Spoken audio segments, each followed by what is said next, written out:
Okay, so for this challenging question number 3, I would like to repeat analysis. Compare the functions of sodium hypochlorite in bleach and hydrogen peroxide in disinfectants. How are they similar and different in their action against bacteria and stains? Similarities. Both sodium hypochlorite and hydrogen peroxide are oxidizing agents. They kill bacteria, viruses, and fungi by oxidizing cell components such as proteins, lipids, DNA, leading to cell death. Both are also effective in removing stains because oxidation breaks down colored organic molecules into colorless forms. Differences: sodium hypochlorite. Sodium hypochlorite is a stronger disinfectant, widely used in bleach for household cleaning, very effective in killing a broad spectrum of pathogens, can be harsh, causes fabric damage, surface corrosion, and skin irritation, leaves a strong chlorine odor. Hydrogen peroxide, a milder disinfectant, often used in wound cleaning and as an antiseptic, breaks down into water and oxygen, making it safer and environmentally friendly. Less corrosive, though still effective against many pathogens. Preferred where a gentler cleaning or disinfection is needed. Example, personal care, oral rinses. Key takeaways: both substances disinfect and remove stains through oxidation. Oxidation hypochlorite is stronger but harsher, while hydrogen peroxide is milder and safer for sensitive uses. And about evaluation, challenging question. Many shampoos contain parabens as preservatives, but some brands market themselves as paraben-free. From a chemistry and consumer health perspective, what could be the advantages and disadvantages of using paraben-free products? Parabens are synthetic compounds. Example, methylparaben, propylparaben. These are widely used as preservatives in shampoos and other personal care products to prevent the growth of bacteria, yeast, and mold. Advantages of paraben-free products. A. Reduce health concerns. Some studies suggest parabens can mimic estrogen in the body, raising concerns about possible links to hormonal imbalance and breast cancer, though evidence is still debated. Paraben-free products avoid this risk. Gentler for sensitive skin. People with allergies or sensitive skin may experience less irritation when using paraben-free shampoos. Letter C. Consumer preference. Many consumers view paraben-free as a sign of a more natural or safer product, aligning with current health conscious trends. Disadvantages of paraben-free products. A. Shorter shelf life. Without parabens, shampoos may spoil faster or become contaminated with bacteria and fungi. Alternative preservatives may also cause reactions. Manufacturers often use substitutes like phenoxyethanol, organic acids, or plant extracts, which may not always be safer and can still cause irritation or allergies. Letter C. Cost and accessibility. Paraben-free shampoos are often marketed as premium products, making them more expensive and less affordable to some consumers. Key takeaways.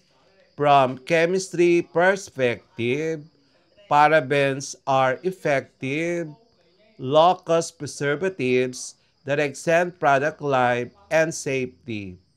From a consumer health perspective, paraben-free appeals to those concerned about possible long-term health effects, though alternatives are not always perfect. Problem solving, challenging question number 5. Baking powder contains sodium bicarbonate and an acid salt like cream of tartar. Imagine a situation where you mistakenly use only sodium bicarbonate without the acid salt in baking a cake. What chemical reaction would fail to occur? And what would be the likely result in the cake's texture? What reaction would fail to occur? So, letter A, normally, baking powder works because sodium bicarbonate works with an acid salt like the cream of tartar. And to produce carbon dioxide, uh, okay, so we have a chemical reaction here. Sodium carbonate plus hydrogen ion, and it's from the acid salt. You will be able to produce carbon dioxide, water, and salt. If only sodium bicarbonate is used without the acid, these neutralization reactions does not happen. Instead, sodium bicarbonate will just slowly decompose upon heating, releasing much less carbon dioxide. What is this effect on the cake? With little or no carbon dioxide gas formed, the butter will not rise properly. The cake will turn out dense, flat, and heavy instead of soft and fluffy. Additionally, unreacted sodium bicarbonate can leave a bitter, soapy taste and sometimes a yellowish color in the cake. Key takeaways. Without the acid salt, the essential leavening reaction fails. The cake ends up dense and unappealing in taste and texture, showing how both components of baked powder are necessary for proper baking chemistry. MCQ for chemistry lesson. Roman numeral number 2, identifying elements and compounds in everyday household products. Number 1. Which compound is the active ingredient in bleach responsible for its disinfecting power? A. Sodium chloride. B. Sodium hypochlorite. C. Sodium carbonate.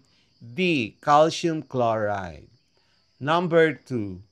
Sodium lauryl sulfate, commonly found in detergents and shampoos, mainly function as A. Preservative. B. Moisturizer. C. Foaming and cleansing agent. D. Colorant. Number 3. Baking powder contains sodium bicarbonate. What is its primary role in baking? A. Sweetening agent. B. Leavening agent. C. Preservative. D. Moisturizer. Number 4. Fluoride compounds are added to paste to A. Strengthen tooth enamel. B. Produce foam. C. Give color, flavor. D. Prevent bad breath only. Number 5. Which compound in toothpaste acts as a mild abrasive to remove plaque? A. Sodium chloride. B. Calcium carbonate. C. Citric acid. D. Ammonia. Number 6. Glycerin is added to soaps and toothpaste primarily to A. Act a disinfectant. B. Provide moisture and prevent dryness. C. Work as a foaming agent. D. Give fragrance. Number 7. Citric acid in shampoos function as a sweetener. B. Preservative. C. pH stabilizer. D. Fragrance. Number 8. Which of the following is an element often used as an antibacterial ingredient in toothpaste and mouthwash? A. Fluorine. B. Sodium bicarbonate. C. Citric acid. D. Glycerin. Number 9. What type of substance is sodium bicarbonate? A. Element. B. Compound. B. Mixture. C. Compound. D. Solution. Number 10. In detergents, enzymes such as proteases are included because they A. Neutralize acids. B. Break down protein stains. C. Add fragrance. D. Make the detergent colored. Number 11. Which compound is commonly used in toothpaste to prevent cavities? A. Sodium chloride. B. Sodium fluoride. C. Calcium sulfate. D. Hydrogen peroxide. Number 12. Hydrogen peroxide is sometimes added to oral care products because it A. Kills bacteria through oxidation. B. Adds sweetness. C. Strengthen enamel. D. Provides fragrance. We will have the next part of this chemistry lesson, Roman numeral number 2.